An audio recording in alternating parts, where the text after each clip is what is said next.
Okay, thank you. Thank you. Before I get to our next speaker, Ms. Wall, I'm going to ask you to please replace the ordinances and resolutions that you took down, and I'll ask you not to take them down again, please.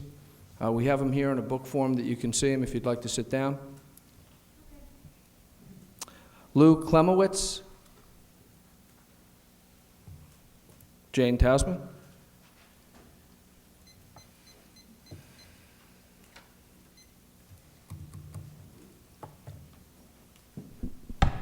Jane Tousman, 14 Butler Road. I've been playing paper shuffle here. I do have something that I want to give out before you start ticking things off. I mentioned this piece of legislation, 2867, to you, and I have a copy of the legislation itself with its sponsors for your clerk, and I have copies of an article that was in the Home News Trib, which many of you might have seen, called State Need Not Be So Generous with Breaks for Builders. And I'll pass this up.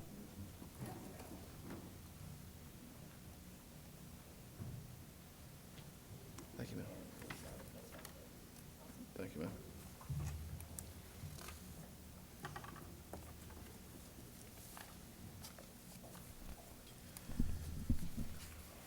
My first topic, of course, is the redevelopment agency.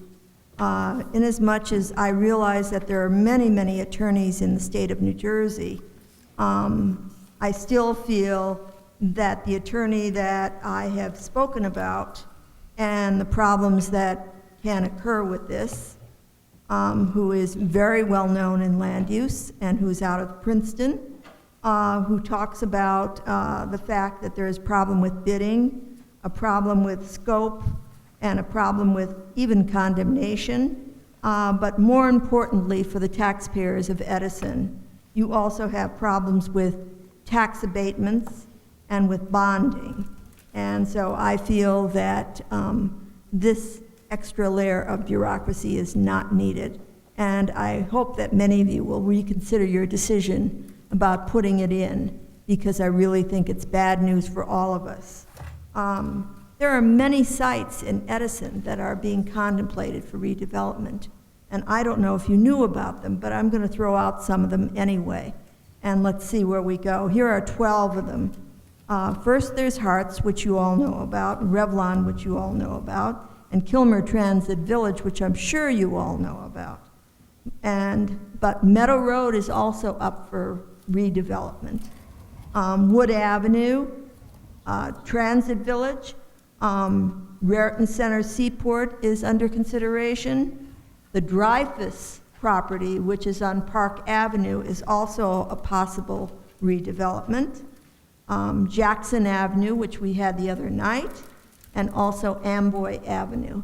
So that's a pretty solid slice of Edison. I don't know what's left, but I do know that this is a big chunk of it. And so there is a great deal involved in this. And maybe you can bring experts in, but we do not need a redevelopment agency making decisions. This should definitely fall on the shoulders of those that we elected to take care of our interests. And as I said, this is a big chunk of Edison. The last thing that I want to put out is the double meetings.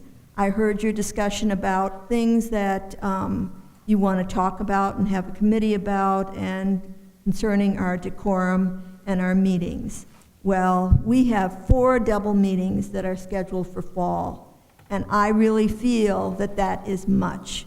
Granted, once in a while to have a double meeting, maybe it's possible, I don't know. But to have 4 of them in the fall, that is pretty ludicrous. And when we have double meetings, it means there's no research that can happen. It means that everything has to go bing, bing, bing, too fast, okay? And I would also state that the reason that we had such long meetings is because we had some of the most controversial things that were piled on one meeting. Now, I don't know who selects that. I don't think it's your council president who picks those things out, because I was council president, and I remember that I got marching orders from the administration. I did not do it myself.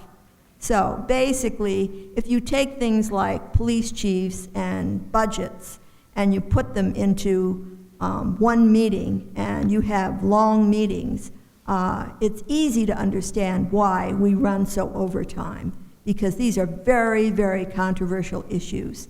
And so I would hope that things would be spaced differently so that we have shorter agendas and we don't have long meetings like that.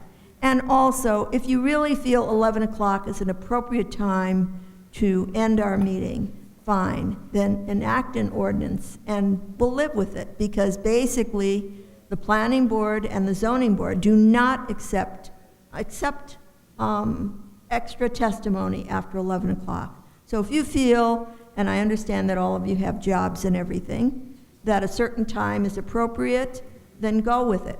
But, you know, even the fact that we need permission to go beyond 11 o'clock shows that there was some concern about it. Otherwise, we wouldn't even have such a rule. You wouldn't even have to enact it.